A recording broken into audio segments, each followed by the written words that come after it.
আজকের এই বিশেষ দিনে এই মনোজ্ঞ অনুষ্ঠানের অন্যতম আয়োজক ডক্টর কল্যাণ আশিস মুখার্জি, মঞ্চে উপস্থিত ডক্টর বিজ্ঞানজন মুখার্জি, ডক্টর অরূপ দাস, ডক্টর সৌম্য হীরা, আমার সহযোগী শ্রী অমিতাভ চক্রবর্তী এবং এখানে উপস্থিত সমস্ত চিকিৎসক কুল,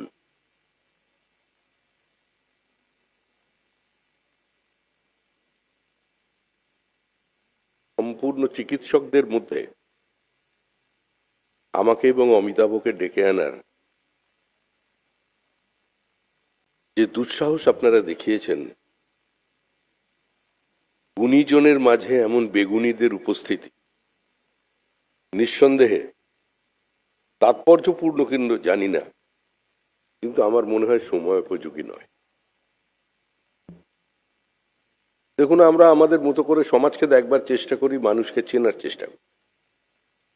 সৌভাগ্য বা দুর্ভাগ্যবশত পশ্চিমবঙ্গের বাঙালিদের 10 জনের মধ্যে 9 জনই চিকিৎসক। সামান্য যদি কেউ একটা মাথা ধরার কথা বলেন, দেখবেন 5 থেকে 9 জন 9টা ওষুধ প্রেসক্রাইব করে দিয়েছে। প্রত্যেকেই সবকিছু বোঝেন এবং একটু ভালো বোঝেন, আর প্রত্যেকেই একটা বিশেষ করে উপদেশ দেন যে পশ্চিমবঙ্গে কিছু হবে না, সবাই দক্ষিণমুখী হতে। দুর্ভাগ্য এটাই যে আজকে পশ্চিমবঙ্গ থেকে কাতারে কাতারে মানুষ দক্ষিণ ভারতে চলে যাচ্ছেন। দক্ষিণ ভারতগামী কোনো ট্রেনের কোনো টিকিট 2 মাসের মধ্যে ওয়েটিং লিস্ট অন্তত 200-250 থেকে নিচে আপনারা পাবেন। এর কারণ একটা ইচ্ছা শক্তির অভাব। আমরা কেউ বুঝতে চাই না যে ইন্টারন্যাশনাল প্রোটোকল অনুযায়ী সারা ভারতবর্ষে চিকিৎসা একই রকম হয়। এখানে যিনি চিকিৎসক আছেন, তিনি এখানে থেকেই যে চিকিৎসাটা করছেন, তিনি লন্ডনে থাকলে একই চিকিৎসা করতেন, একই থেরাপি তার উপরে চালাতেন, কিন্তু তাও আমরা বাইরে যাচ্ছি।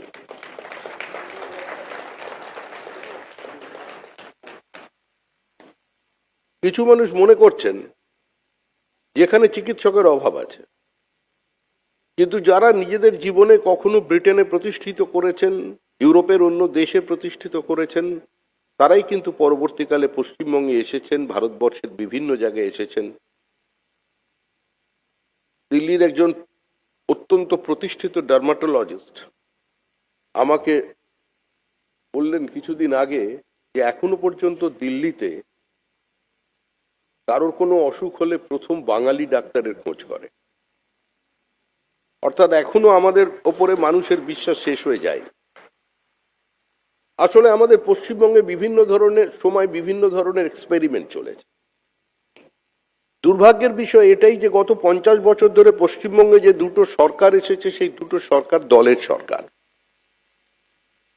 পশ্চিমবঙ্গে বর্তমান যে পরিবর্তন হয়েছে 2026 সালে, সেই পরিবর্তন শুধুমাত্র ভারতীয় জনতা পার্টিকে দিয়ে হয়নি। সেই পরিবর্তনের কৃতিত্ব শুধুমাত্র আমাদের নয়, আমাদের সমর্থকদের নয়, আপামর পশ্চিমবঙ্গবাসী একটা সম্পূর্ণ বাধ্যতার সংস্কৃতি থেকে মুক্তি চেয়ে, একটা রাজনৈতিক সংস্কৃতির থেকে মুক্তি চেয়ে তারা ভোট দিয়েছে, তৃণমূলকে বিসর্জন দিয়েছেন। কালের গতিতে তৃণমূল কংগ্রেসের চলে যাবার ছিল। রাষ্ট্রবিজ্ঞানের নিয়ম মেনে, সমাজবিজ্ঞানের নিয়ম মেনে তৃণমূল কংগ্রেস চলে গেছে। একদলীয় একচেটিয়া একাধিপত্য দীর্ঘদিন কোন রাজ্যে কোন দেশে স্থায়িত্ব লাভ করতে পারে না। শ্রীমতী গান্ধী এখানে এমার্জেন্সি ইম্পোজ করেছিলেন, মানুষ গণতান্ত্রিক ব্যবস্থার মধ্যে দিয়ে শ্রীমতী গান্ধীকে সরিয়ে দিয়েছে। আবার জনতা এক্সপেরিমেন্ট ফেল করে যাবার পরে সেই শ্রীমতী গান্ধীর সম্পর্কেই দেওয়াল লেখা হয়েছিল, one who can govern vote উসি কো দো जो 5 साल सत्ता में रह सके। এমন একটা রাজনৈতিক দলকে ভোট দাও যারা 5 বছরের জন্য ক্ষমতায় টিকে থাকতে পারে। শ্রীমতী গান্ধী ক্ষমতায় ফিরেছে। আমরা অতীতে শুনেছি বামফ্রন্টের বিকল্প উন্নততর বামফ্রন্ট। দিদি থেকে দিদিমা হয়ে যাবে, কিন্তু পশ্চিমবঙ্গের ক্ষমতার পট পরিবর্তন হবে না। আগামী 100 বছরে পশ্চিমবঙ্গ থেকে কেউ বামফ্রন্টকে সরিয়ে দিতে পারবে না, কিন্তু বামফ্রন্ট চলে গেছে। আমরা শুনেছিলাম একজন আমন্ত্রণ করছেন আবেগ জড়ানো উদ্ধত্ত মাখানো কণ্ঠে যে 4 তারিখ দুপুর 12টার সময় অমিত শাহ যেন কলকাতায় থাকেন। আমরা রবীন্দ্রসঙ্গীত শোনাবো, ডিজের সঙ্গে রবীন্দ্রসঙ্গীত। রবীন্দ্রনাথ ওপর থেকে চমকে চমকে উঠলেন যে এতদিন তো আমার কথাঞ্জলিকে চ্যালেঞ্জ করে গীতাঞ্জলি লেখা হলো, গীতবিতানকে চ্যালেঞ্জ করে কবিতা বিতান চলে এলো, শেষ পর্যন্ত ডিজের সঙ্গে আমার সুর দেওয়া গান কিরকম শুনতে লাগবে আমি। এই অধ্যত্বকে মানুষ ক্ষমা করেনি, মানুষ এদের বিসর্জন দিয়েছে। কিন্তু তার সঙ্গে সঙ্গে আমাদের একটা বড় দায়িত্ব দিয়ে আমাদের দায়িত্ব দিয়েছে মানুষের এই আবেগকে স্পর্শ করার। আমাদের দায়িত্ব দিয়েছে শুধু রঙের পরিবর্তন নয়, শুধু জামার পরিবর্তন নয়, জামার ভিতরের মানুষটার পরিবর্তন। আমরা পশ্চিমবঙ্গ রাজ্য সরকার তৈরি করতে চাইছি, বিজেপি সরকার নয়। দল সরকারের সঙ্গে সহযোগিতা করবে, মেডিকেল সেল যদি থাকে তারা সরকারের সঙ্গে সহযোগিতা করবে, কিন্তু সরকারকে নিয়ন্ত্রণ করবে না, সরকারের দৈনন্দিন পদক্ষেপে, সরকারের দৈনন্দিন কাজকর্মের মধ্যে হস্তক্ষেপ করবে না। গত 15 বছর যাবৎ এখানে যেভাবে বিভিন্ন সরকারি কলেজে পানিশমেন্ট ট্রান্সফার হয়ে পলিটিক্যাল ভেন্ডেটাকে এমন স্তরে পৌঁছে দিয়ে গেছে যে একজন অভিজ্ঞ শল্য চিকিৎসক, যার জন্য কলকাতায় বহু পেশেন্ট অন্তত আগামী 3 মাস একটা লাইন দিয়ে বসে আছেন, তাকে এমন জায়গায় পাঠিয়ে দেওয়া হলো সেখানে যার কোনো ফ্যাকাল্টি নেই, অস্ত্রোপচারের সুযোগই নেই। একজন প্রতিষ্ঠিত সার্জন গিয়ে ওপিডিতে বসে তার সময় অতিবাহিত করে আবার শনিবার রোববার বাড়ি চলে এল। এই পরিস্থিতি তৈরি করে দেওয়া হয়েছিল পশ্চিম। আর আমাদের যিনি মুখ্যমন্ত্রী ছিলেন তিনি তো সবকিছু পারতেন। আমি বিধানসভায় তাকে বলতে শুনেছি, আমার মনে আছে একদিন, আজকে তো বহু চর্চিত নাম কুণাল ঘোষ, তার আত্মচিৎকারের কথা মানুষ ভোলেনি। উনি কিছু বলতে চাইছিলেন, পুলিশের ভ্যানে ওঠার আগে পুলিশ মুখ দিয়ে বিকৃত আওয়াজ করে আজকে গাড়ির বনেটের ওপরে চাপ্পড় মেরে মেরে তার কথা বন্ধ করে দিল। এই দৃশ্য ভারতবর্ষের কেউ কোথাও দেখেনি। একবার কুণাল ঘোষের প্রেশার ফল করে গেল, প্রায় মৃত্যুর মুখে পতিত হলো। মুখ্যমন্ত্রী বিধানসভায় দাঁড়িয়ে তিনি বলে দিলেন আমার প্রেশার তো অনেক সময় 60-60-এর নিচেও নেমে যায়। অর্থাৎ উনি একাধারে উনি কবিতা লিখতে পারেন, মানে উনি গীতিকার, উনি সুরকার, উনি চিত্রকার, উনি কবি, উনি একাধারে চিকিৎসক। আমি বারবার বলেছি উনি বিকেলে ভোরের ফুল ফোটাতে পারেন, উনি তবলায় জল তরঙ্গের আওয়াজ বার করে দিতে পারতেন। আর সেজন্যই উনি আপনাদের চিকিৎসকের মধ্যেও একটা নতুন প্রাণের স্পন্দন নিয়ে আসতে পারেন। এই পরিস্থিতির মধ্যে পশ্চিমবঙ্গের পরিবর্তন। কিন্তু দুর্ভাগ্যের বিষয় এটাই, সারা ভারতবর্ষের মানুষের মনে এটা প্রতিষ্ঠিত হয়েছে, এমনকি শিল্পপতিদের কাছেও, চিকিৎসকদের কাছেও, যে পশ্চিমবঙ্গে যেটা হবে সেটা দলের মাধ্যমে হবে, সরকারের মাধ্যমে হবে না। এটা অত্যন্ত দুর্ভাগ্যজনক পরিস্থিতি। আজকে সকালেই একজন চিকিৎসক আমার বাড়িতে এসেছিলেন, তার বক্তব্য হচ্ছে ভারতবর্ষের বেশ কিছু মানে ভারতীয় চিকিৎসক যারা এখন এই মুহূর্তে একজন জার্মানিতে আছেন, তারা সম্পূর্ণ এআই বেসড কিছু ট্রিটমেন্ট নিয়ে একটা হসপিটাল করতে চান, এবং সেই সমস্ত ডক্টরদের টিম এসে আমার সঙ্গে দেখা করবেন।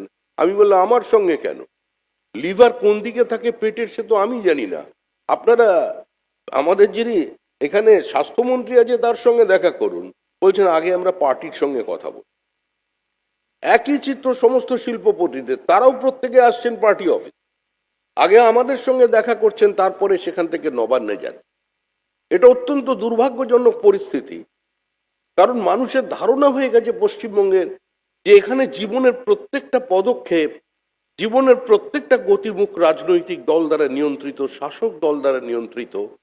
এখানে যে যে বিষয়ের বিশেষজ্ঞ তার নিজের কোনো সত্তা নেই, তার নিজের কোনো অধিকার নেই, সামাজিক গতিমুখকে পরিবর্তন করার ক্ষেত্রে তার নিজের কোনো ভূমিকা নেই।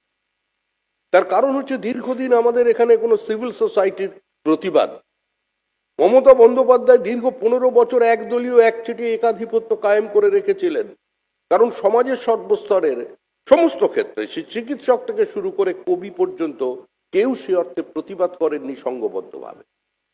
আমরা একটা প্রতিবাদ দেখেছিলাম আরজি করকে কেন্দ্র করে, কিন্তু একই সময় মনে রাখতে হবে আরজি করে এই মেয়েটিকে খুন করা হয়েছিল আমরা যেভাবে বলছি, যেভাবে সেখানে প্লেস অফ অকারেন্সকে অল্টার করা হয়েছিল, যেভাবে ভ্যাজাইনাল সোয়াবকে নির্দিষ্ট টেম্পারেচারে রাখা হয়নি, যেভাবে সমস্ত বায়োলজিক্যাল এভিডেন্সকে সরিয়ে দেওয়া হয়েছিল এবং বাবা এবং মাকে না জানিয়ে 3টে মৃতদেহকে সরিয়ে রাজনৈতিক নেতাদের উপস্থিতিতে তার সৎকার করিয়ে দেওয়া হয়েছিল, সেদিন কিন্তু মানুষ রাস্তায় নেমেছিলেন। রিক্লেম দ্য নাইট এই পশ্চিমবঙ্গের মানুষের স্বতঃস্ফূর্ত প্রতিবাদটা উঠে আসে, কিন্তু এই প্রতিবাদটা শুধুমাত্র একটি ঘটনাকে কেন্দ্র করে ছিল না, সেই প্রতিবাদ ছিল সামগ্রিকভাবে তৃণমূল মানুষের বুকের উপরে যে জগদ্দল পাথর চাপিয়ে দিয়েছিল তার বিরুদ্ধে প্রতিবাদ করে। কিন্তু ওই আরজি কর কলেজ এর আগে 5 জন চিকিৎসক আত্মহত্যা করেছে, মানে আত্মহত্যা বলে চালিয়ে দেওয়া হয়েছে। আরেকজন চিকিৎসক ছিলেন, সম্ভবত নাম মনে আসছে সৈকত, তিনি হিমাচল প্রদেশে গিয়ে মারা গেলেন, তারও মৃত্যু রহস্যাবৃত ছিল। আমি আমাদের পার্টির দপ্তর থেকে প্রথম যে ডক্টর তাকে অ্যাটেন্ড করেছিলেন তাকে ফোনে কথা বলেছিলাম, তার সঙ্গে বলেছিলেন যে তিনি বললেন যে যে অল্টিটিউডে উনি ছিলেন ওর সেখানে কোনো রেসপিরেটরি ট্রাবল হওয়ার কথা নয়, এবং ওনার কোনো প্রিভিয়াস কার্ডিয়াক প্রবলেমের হিস্ট্রি পরিবারের জানা নেই এবং কোনো ওনার সহকারী কোনো চিকিৎসকেরও জানা নেই, কিন্তু তিনি একটি চক্রের বিরুদ্ধে প্রতিবাদ করছিলেন, তাকে কিন্তু সেখানে পরিকল্পিতভাবে খুন করা হয়। আরেকজন চিকিৎসক আরজি করেন, তিনি লড়াই করছিলেন ড্রাগ চক্রের বিরুদ্ধে। তিনি তার চিকিৎসা পরিষেবার বাইরে, হসপিটালের বাইরে এবং হসপিটালের ভেতরে ধারাবাহিকভাবে এই ড্রাগের বিরুদ্ধে প্রচার চালিয়ে যাচ্ছিলেন, প্রতিবাদ করছিলেন, পুলিশকে জানিয়েছেন। তিনি যখন মারা গেলেন বললেন অবসাদে মৃত্যু হয়েছে এবং তার সঙ্গে ডায়েরি পুলিশ এফআইআর এ লিখে দেয়া হলো যে এই মৃত্যুর অন্যতম কারণ হচ্ছে তিনি অতিরিক্ত ড্রাগ সেবন করেছেন। সেদিন কিন্তু কেউ প্রতিবাদ করেনি, সেদিন চিকিৎসকদের পক্ষ থেকে বা সমাজের অন্য স্তর থেকে সেই প্রতিবাদ আসেনি। পোস্ট গ্রাজুয়েশনের এন্ট্রান্স পরীক্ষা কনভেনশন অনুযায়ী সেখানে যিনি ইনভিজিলেটর হবেন তিনি একজন পোস্ট গ্রাজুয়েট হবেন। একজন তৃণমূল কংগ্রেসের চিকিৎসক নেতা গ্র্যাজুয়েট ডক্টর, তিনি সেখানকার ইনভিজিলেটর হয়ে গেলেন। হেলথ ভিসি যিনি, তার উপস্থিতিতে সেই ইনভিজিলেটর তিনি সম্পূর্ণভাবে স্মার্টফোনে যারা পরীক্ষা দিচ্ছেন তাদের উত্তর দেখাচ্ছেন। এটা সমস্ত জায়গায় ভাইরাল হয়েছে। চিকিৎসক পুল কিন্তু রাস্তায় নামেনি, প্রতিবাদ করেনি, সাধারণ মানুষ এই অবস্থার বিরুদ্ধে রুখে দাঁড়ায়। তাই এই সরকারটা এতদিন এভাবে চলেছে। আজকে যখন আমাদের নতুন সরকার এসছে, আমি আবার বলছি আমি সরকারের কেউ নয়, আমি দলের কথা বলতে পারি, কিন্তু সরকারের সঙ্গে দলের সমন্বয় আছে। একটা বিপরীত অর্থনৈতিক পরিস্থিতির মধ্যে দাঁড়িয়ে আমরা সরকার পরিচালনা করেছি, একটা সীমাবদ্ধতার মধ্যে আমাদের একটা অসীমের সন্ধান করতে হয়। প্রত্যেকটা ডিপার্টমেন্টে হাজার হাজার কোটি টাকার অজানা দুর্নীতির কথা উঠে আসে। এমন অনেক দুর্নীতি আছে শুধুমাত্র একটা এফআইআর করলে সরকারের পক্ষ থেকে মুখ্যমন্ত্রীর নির্দেশে যদি এফআইআর করেন তাহলে অনেক নামজাদা মানুষ মুহূর্তের মধ্যে পুলিশ তাদের গ্রেপ্তার করবে। গ্রেপ্তার করা ছাড়া আইনে অন্য কোনো পথ খোলা নেই। কিন্তু আজকে যদি আমাদের সরকার এই পথে নেমে পড়ে, অনেক মানুষ বলছেন উনি এখনো অ্যারেস্ট হচ্ছেন না কেন, উনি এখনো অ্যারেস্ট হচ্ছেন না কেন, উনি অ্যারেস্ট করে কি করবেন? আমাদের মুখ্যমন্ত্রী শুধু অ্যারেস্ট করবেন? অ্যারেস্ট করতে গেলে তো সমস্ত কাজকর্ম বন্ধ করে যুব ভারতী ক্রীড়াঙ্গনকে হেলে সাজিয়ে ওটাকেই একটা কারাগার বানাতে হবে, এত মানুষকে জেলে ঢুকিয়ে দিতে হবে। এখন শোনা গেল সেবাশ্রয় সেখানে চিকিৎসা করছিলেন হোমিওপ্যাথিক চিকিৎসক। আমি কোনো প্যাথির বিরুদ্ধে বলছি না, কিন্তু হোমিওপ্যাথিক চিকিৎসক তিনি অন্য ট্রিটমেন্ট কি করে করছেন? দিনের পর দিন চালিয়ে গেছেন চিকিৎসক বলে, বিভিন্ন কোয়াক প্র্যাকটিশনার তারা চিকিৎসা করে গেছেন সেবাশ্রয়ের নামে, আর সেটা নাকি পশ্চিমবঙ্গের মডেল, ডায়মন্ড মডেল, সেটাকে দিকে দিকে ফলো করা। আবার বলছি, সমাজে কোনো দিন কোনো ঔদ্ধত্যের কোনো জায়গা কোনো নেই। অহংকার ঔদ্ধত্য নিয়ে যারা করেছিলেন, যারা চ্যালেঞ্জ জানিয়েছিলেন 12টার সময়, যারা ডিজে বাজাবেন বলছিলেন, আজকে সুখী গৃহকোণে বসে করুণ সুরে বাঁশি বাজান।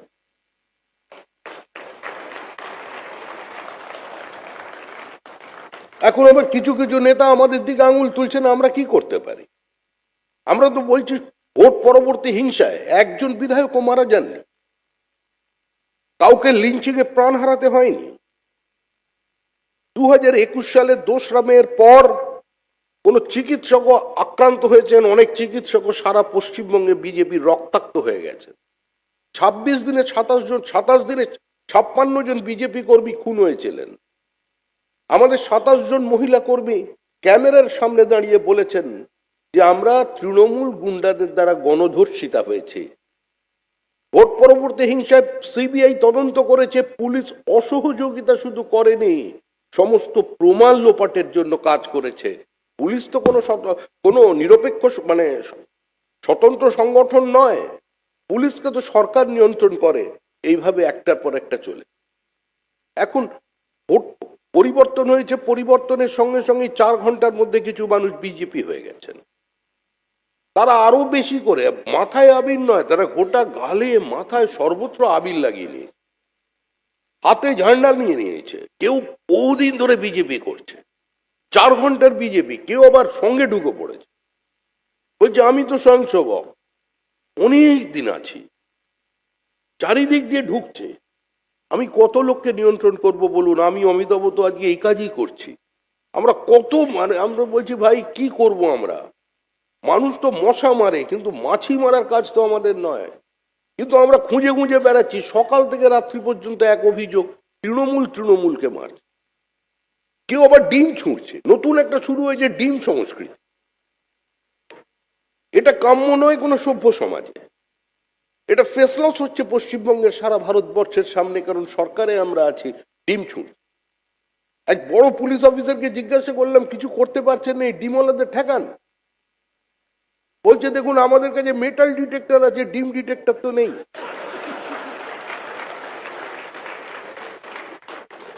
আর কারোর পকেটের ভেতরে হাত ঢুকিয়ে ডিম খোঁজা বিপজ্জনক ব্যাপার।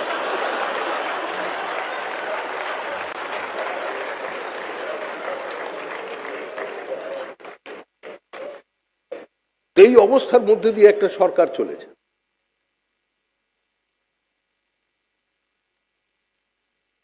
আপনাদের ভাবতে হবে এখানে যে আমরা কোথায় দাঁড়িয়ে আছি।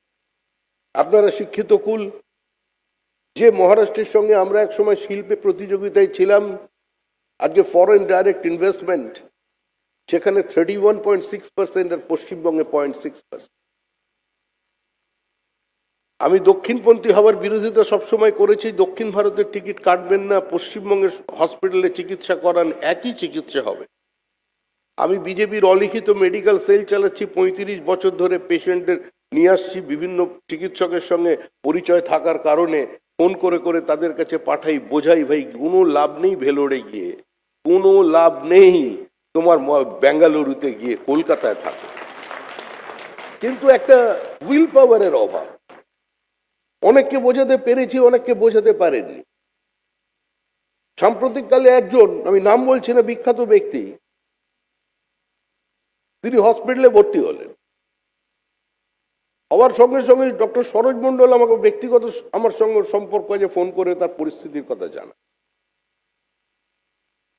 তারপরে তিনি এখান থেকে চলে গেলেন এইমসে। আমি আমার ভাইকে জিজ্ঞাসা করলাম কি ধরনের ট্রিটমেন্ট হতে পারে। রাজনৈতিক নেতাদের দেখলে এখন আমার ভয় পেয়ে যায় তো চিকিৎসকরা। প্রথমে বলা হচ্ছিল যে মর্টালিটি চান্স হচ্ছে এখানে 5%, তারপরে শুনলাম সেটা 40% হয়ে গেল। তারপরে এইমসে গিয়ে ট্রিটমেন্ট হলো, ট্রিটমেন্ট তো ইন্টারন্যাশনাল প্রোটোকল অনুযায়ী এক। কি নতুন চিকিৎসা করবেন, কি নতুন মেডিসিন দেবেন, সবই তো এক, কিন্তু তাও মানুষ চলে যাচ্ছে। এই মানুষগুলোকে ঠেকাতে হবে। এই মানুষগুলোর উপরে আস্থা ফেরাতে হবে। পশ্চিমবঙ্গ থেকে মেধা চলে যাচ্ছে, পশ্চিমবঙ্গ থেকে শ্রমিক চলে যাচ্ছে, স্কিল লেবার চলে যাচ্ছে, আমাদের এখান থেকে পুঁজি চলে যাচ্ছে। ফ্লাইট অফ ক্যাপিটালকে আমরা বন্ধ করতে পারিনি। বেঙ্গালুরু, যতই আমরা দক্ষিণ ভারতের কথা বলি, বেঙ্গালুরু শহরে দ্বিতীয় কথ্যভাষা বাংলা। 3.5 বছরের আগে স্ট্যাটিস্টিক্স বলছে 14,62,000 শিক্ষিত তরুণ তরুণী চাকরি করছে সেখানে। এই পরিস্থিতির জন্য কারা দায়ী? নিম্ন মধ্যবিত্ত মানুষ, ব্যাংকের চাকুরে, ছেলে উচ্চ মাধ্যমিক পাশ করলে তাকে পাঠিয়ে দিচ্ছে অন্য জায়গায়। এই বছরে উচ্চ মাধ্যমিকের পরে যত এনরোলমেন্ট হয়েছে তাতে দেখা যাচ্ছে বিজ্ঞান পড়তে চায়, মানে ফিজিক্স কেমিস্ট্রি ম্যাথমেটিক্স পড়ছে, এর সংখ্যা হচ্ছে এখন 20%। 80% পশ্চিমবঙ্গে হিউম্যানিটিসে চলে যাচ্ছে। তার কারণ হচ্ছে কোনো শিক্ষক নেই। হাসনাবাদ একটা ব্লক, সেই ব্লকে কোনো বিজ্ঞানের শিক্ষক নেই। ডানকুনির কাছে, সেখানে ট্রাকওয়ালাদের থেকে, ট্রাক মালিকদের থেকে স্থানীয় মানুষরা চাঁদা তুলছেন, চাঁদা তুলে প্রাইভেট টিউটরকে নিয়ে গিয়ে তারা স্কুলে পড়ানোর ব্যবস্থা করছেন, কারণ সেখানে কোনো শিক্ষক। পুরুলিয়ার জেলা শাসক তিনি প্রাইমারি স্কুল টিচারদের মধ্যে যারা পোস্ট গ্রাজুয়েট তাদের ইন্টারভিউ নিয়ে তাদের বিভিন্ন জায়গায় স্কুলে পাঠাচ্ছেন উচ্চ মাধ্যমিক পড়াতে, মাধ্যমিক পড়াতে। এই পরিস্থিতি পশ্চিমবঙ্গের আগে ছিল না। এই পরিস্থিতি এখন তৈরি হয়েছে এবং এই পরিস্থিতি থেকে বেরিয়ে আসবার জন্য একটু সময় লাগবে, আপনাদের সহযোগিতা লাগবে। আমাদের কি নেই এ রাজ্যে? আমি সব জায়গায় এক কথা বলছি 1 বছর ধরে, যে আমাদের হিমালয় আছে, আমাদের সমুদ্র আছে, আমাদের নদী আছে, আমাদের মেধা আছে, আমাদের স্কিল লেবার আছে, আমাদের ফার্টাইল ল্যান্ড আছে, আমাদের 3টে রাজ্যের সীমানা আছে, 3টে আন্তর্জাতিক বর্ডার আছে, আমরা উত্তর পূর্ব ভারতের গেটওয়ে। তারপরেও পশ্চিমবঙ্গ ভিখারির হয়ে আছে, ভিক্ষাপাত্র হাতে নিয়ে আছে, আমরা দাঁড়িয়ে আছি। এই পরিস্থিতির বাইরে বার করে আনবার দায়িত্ব আপনাদের সকলের। কারণ সমাজে স্কুল শিক্ষকের পরে যারা আরেকটা সম্মানের জায়গায় এনজয় করেন তারা হচ্ছেন চিকিৎসক। একজন বিরাট কোটিপতি ব্যবসাদারের থেকেও একজন সাধারণ চিকিৎসকের মর্যাদা সমাজে অনেক বেশি। মানুষজন কিছু বলে, ডাক্তার খরচা বাড়িয়ে দিচ্ছে, হসপিটালে গেলে গলা কাটছে, কিন্তু এটা বোঝাবে কে যে বিজ্ঞান এগোচ্ছে? চিকিৎসা শাস্ত্র বলছে যে মানে হিউম্যান এররের জায়গাটাকে কমিয়ে দাও যত বেশি পারো। এরপরে তো আবার এআই আসছে, আরো কমপ্লিকেটেড হবে। এটা একটা নতুন যুগের সূচনা হচ্ছে, যেখানে চিকিৎসার খরচা প্রাথমিকভাবে বাড়বে, আরো নতুন হসপিটাল আসবে।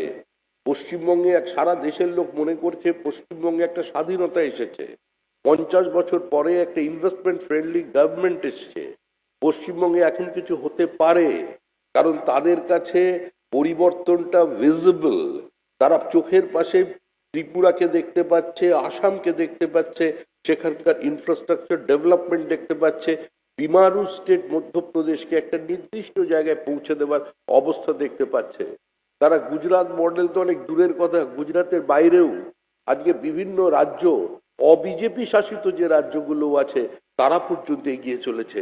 কিন্তু আমরা একটা জায়গায় স্থির হয়েছিলাম, এর বাইরে আমাদের বেরিয়ে আসতে হবে। সেই দায়িত্ব আপনাদের সকলকে নিতে হবে। এটা শুধুমাত্র কোনো সরকারের পক্ষে সামগ্রিকভাবে পরিবর্তন করে দেওয়া সম্ভব নয়, কোনো মুখ্যমন্ত্রীর পরিবর্তন করা সম্ভব নয়, কোনো স্বাস্থ্যমন্ত্রীর ক্ষেত্রেও পরিবর্তন করা সম্ভব। অতীতে দেখেছি আমরা নার্সদের উপরে পুলিশের লাঠিচার্জ, বিভিন্ন জায়গায় সুপার স্পেশালিটি হসপিটাল খোলা হয়ে গেছে। সুপার স্পেশালিটি হসপিটাল সামনে নীল সাদা রং, ভেতরে গেলে নার্স কানে প্রথমেই জিজ্ঞেস করেছে চাদর এনেছেন, মানে বেড চাদর নেই, বেডশিট। এটা হচ্ছে প্রথম কথা। ডিস্ট্রিক্ট হসপিটাল সন্ধ্যা 6টার পরে কোনো এক্সরে হয় না, একমাত্র কাজ হচ্ছে কলকাতায় রেফার করে দেওয়া। আবার অতীতের মুখ্যমন্ত্রী বলেছিলেন রেফার করলে করাই বিপজ্জনক, কিন্তু না করে তিনি করবেন কি? কারণ তিনিও তো পায়ের চোটের জন্য কোনো সুপার স্পেশালিটি হসপিটালের উপরে ভরসা রাখতে পারেন। আর যারা মন্ত্রী ছিলেন তারা কেউ কেউ আশ্রয় নিতেন শুধুমাত্র এসএসকেএম হসপিটালে, একটা নিরাপদ নিশ্ছিদ্র আশ্রয়স্থল। ওটা গ্রেপ্তারি বাঁচানোর জন্য ঢুকে পড়তেন, কিন্তু অন্যান্য সময় ব্যক্তিগত চিকিৎসার জন্য প্রাইভেট হসপিটালে। এই অবস্থার বাইরে আপনারা বার করতে পারেন, বার করবার দায়িত্ব অবশ্যই সরকারের আছে। এখনো পর্যন্ত আমাদের এখানে আমাদের স্বাস্থ্যমন্ত্রী এসে পৌঁছননি, তিনিও আসছেন, কারণ অনেক গুরু দায়িত্ব নিয়েছেন। হসপিটালের করিডোরে তিনি বুঝতে পারছেন হেঁটে এই সমস্যার সমাধান ধমকে করা যাবে না। এই সমস্যা অনেক ডিপ রুটেড, এই সমস্যা সকলকে নিয়ে করতে হবে। তার জন্য আপনাদের সহযোগিতা চাই, আপনাদের সমর্থন চাই। আর আমি আপনাদের কাছে একটাই আবেদন করব, সরকারি হোক বা অন্য যে কেউ হোক, যদি কোনো জায়গায় মনে হয় এটা আপনার শাস্ত্রের সঙ্গে বা আপনাদের এথিক্সের সঙ্গে এটা ঠিক যাচ্ছে না, কোনো না কোনো জায়গায় বিচ্যুতি আছে, তাহলে প্রতিবাদ করব, সমালোচনা করব। আমরা একটা গণতান্ত্রিক সমাজে বাস করি, আর গণতান্ত্রিক ব্যবস্থার প্রথম শর্তই হলো বিরোধিতার অধিকার, সমালোচনা করার অধিকার। আমি আমার মতো করে কথা বলবো, আমি আমার মতো করে প্রতিবাদ করব, এই অধিকার আমাকে ভারতের সংবিধান দিয়েছে। আর এই সমাজ বহুত্ববাদী সমাজ, এই সমাজ কোনো একনায়কতন্ত্রের জায়গা নেই, এটা টোটালিটেরিয়ান স্টেট নয়। 140 কোটি দেশের গণতন্ত্র, বিনা রক্তক্ষয়ে এখানে সরকারের পরিবর্তন হয়ে যায়। সুতরাং কোনো মানবাধিকার কর্মীর জন্য অপেক্ষা করবার প্রয়োজন নেই, কোনো রাজনৈতিক শক্তির জন্য অপেক্ষা করার প্রয়োজন নেই। নিজেরা নিজের মতো করে নিজের অবস্থানে দাঁড়িয়ে প্রতিবাদ করবেন, তাহলে এই অবস্থার পরিবর্তন হবে। আমরা আশাবাদী, মানুষ অনেক আশা নিয়ে এই পরিবর্তন করেছেন, সেটাকে অ্যাড্রেস করবার দায়িত্ব আমাদের। দল হিসেবে, সরকার হিসেবে আমাদেরও যেমন দায়িত্ব আছে, আপনারা যারা আজকে এসেছেন আপনাদেরও দায়িত্ব আছে।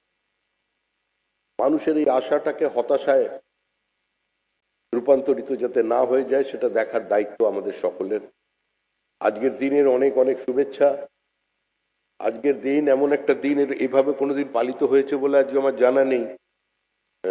আজকে বিধানচন্দ্র রায়ের জন্মদিনে একই জায়গায় বিধানচন্দ্র রায় এবং শ্যামাপ্রসাদ মুখার্জির ছবি, এটাও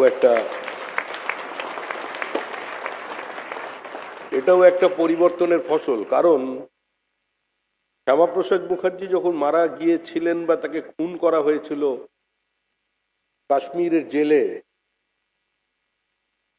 আমাদের প্রাতঃস্মরণীয় ডক্টর বিধানচন্দ্র রায়ের কাছ থেকে কিন্তু কোনো প্রতিবাদ আসে। বাঙালি হিসেবে সেদিন বাঙালির পাশে বাঙালি দাঁড়ায়। 1948 সালে 23শে জানুয়ারি শ্যামাপ্রসাদ মুখার্জি তিনি ইউনিভার্সিটি কনস্টিটিউয়েন্সি থেকে পদত্যাগ করেন, আর 23শে জানুয়ারির ভোটেই সেই আসন থেকেই বিধানচন্দ্র রায় আগে পদত্যাগ করেছিলেন বিধানচন্দ্র রায় 23শে জানুয়ারি দিনটি তিনি বেছে নিয়েছেন। তিনি সেখানে বসে গিয়ে সেখান থেকে শ্যামাপ্রসাদের খালি করা আসন থেকে নির্বাচিত হয়ে বিধানসভায় গিয়েছে। এর আগেও একটা অতীত আছে।